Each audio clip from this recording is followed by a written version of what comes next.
All right. So in this segment, we're going to talk about some practical lifestyle strategies that you can implement to help support different phases of your menstrual cycle so that you can feel hopefully as good as possible during different phases. So where I will start is some supplemental strategies. We're not ones to start with supplements, but I think that this is really specific to the female menstrual cycle. So if you are someone who really struggles with like bad period cramps and it's not related to something underlying like PCOS or endometriosis, something that I have found that really helps is supplementing with magnesium glycinate and potassium. So you can obviously get this through your food, but it's hard to track how much you're getting if you're only getting it through your food. So at baseline, I take magnesium and potassium every day, or I take magnesium every day, not potassium. They're these big horse pills and they come in 200 milligram tablets. And it's just important for someone who works out a lot. Like magnesium is the supplement that most people are going to drain really, really quickly just because we live in a high stress environment over here in America and our body uses up magnesium like crazy. So if anyone needs to supplement with anything, it's probably magnesium. So with that said, I take 200 milligrams at baseline. When I am approaching my day 1 of bleeding, I typically can expect it because I'll start cramping. On the day before I think that I'm going to start day 1 of bleeding, I will increase my magnesium to 400 milligrams the day before my first day of bleeding. And I will also start taking 99 milligrams of potassium. Then on day 1, when my cramping is typically the worst, I will do the same thing, 400 milligrams of magnesium, 99 milligrams of potassium. And if I need to, on day 2, if my cramping is still really bad, I'll do it as well. But it's typically just the day before and the day of bleeding when my cramps are really bad. I have found that significantly lowers the intensity of my cramps. And if you think about it, magnesium, when a woman is in labor, right, magnesium is going to have a big impact on muscle relaxation. And so if you're wanting to slow down a woman's contractions, you give them magnesium. And so it's not like we're trying to replicate that exactly, but magnesium has a big impact on muscle contraction. So I have found that to be very helpful, but obviously talk to your doctor. So this is not like medical advice. It's just what I do.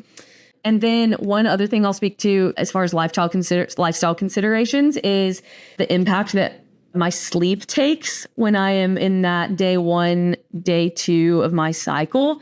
That is when I have the most sleep disturbances. So I know for a fact I'm probably going to wake up 1 or 2 times per night based on the intensity of my cramps. Now, that's not the same for everyone, but for me, I now at this point can anticipate that that's going to happen. So I will do a few things to kind of mitigate that. Number 1, I'll really make sure that I am hydrated the day before I'm supposed to start my period and the day of day 1.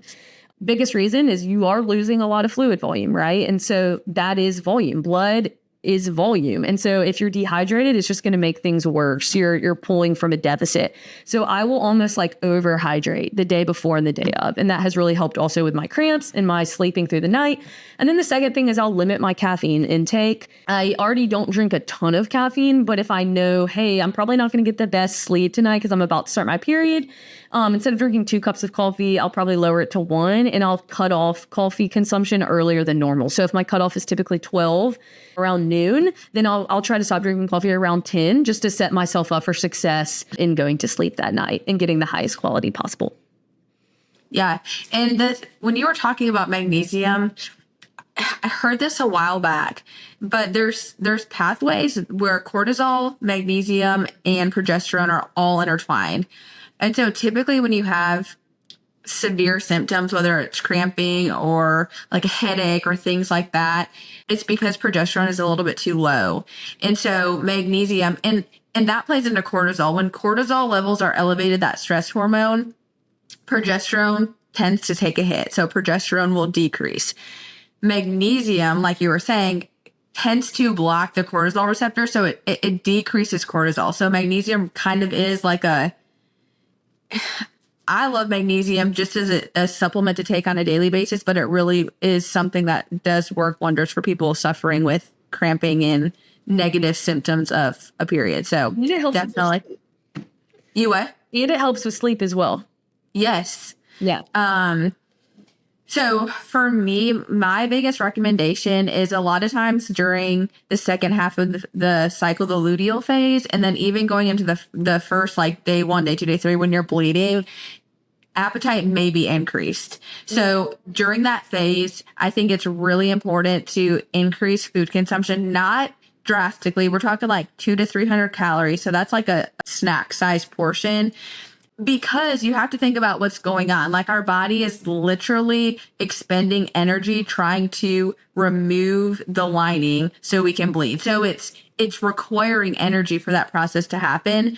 And so by getting in an extra snack, and I would say carbohydrates would be something that would probably be best here. Obviously, we are huge advocates of protein, but just to keep energy levels up, adding in 300-ish calories from mainly carbs and a little protein, I think would be super helpful just to help manage hunger and then also hopefully keep energy levels a little bit more stable throughout the day. Yeah.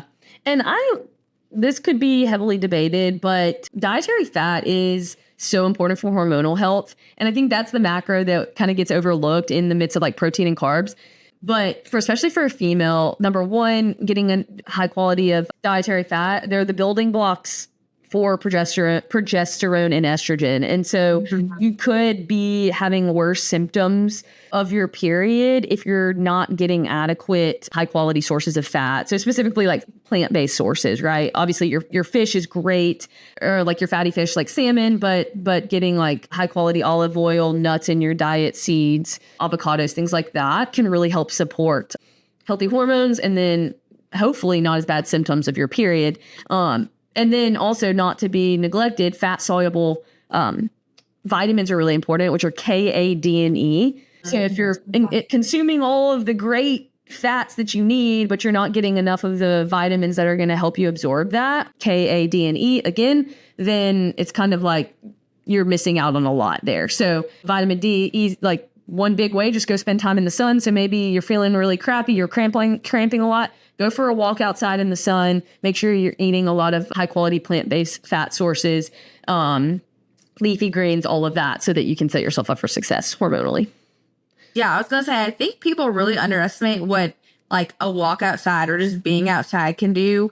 And I know that does have probably nothing like related to your menstrual cycle. Like obviously you'll probably feel better, but just like go outside, be in the sun, go for a walk. And I just feel like overall, if you're feeling tired, it boosts your energy. If you're having some negative symptoms, you feel better. So just don't neglect being outside. Yeah. And one little thing, last thing I will say, I have never felt worse after moving ever. If I'm on my period and I'm cramping really bad, all I want to do is lay in the bed. And I don't have a heating pad, so I'll just get in the tub. But like, that's all I want to do. But when I go do something, whether it's a walk or whatever it is, some type of movement to promote blood flow, my cramping, I always feel better during and after. And so I think like, don't neglect like how good you can feel moving your body, even if your cramps are as bad as they have ever been. Just like if you can do something to get blood flowing, number one, it helps me mentally so much, because when I lay somewhere, all I'm doing is thinking about the cramps, and all I'm doing is like you notice it more, right? But when I'm out moving or taking a walk or whatever, it always helps, and then I sleep better, and it's just this positive feedback loop. Yes, I love that. I think that's great advice. Yeah. Okay, so anything else that you want to add? Our big things were drinking water, cutting caffeine down on certain phases of your cycle, and then moving. Yes, that's all I have. Awesome. All right, guys, hope this helped, and please reach out to us if you have any other questions. Thanks.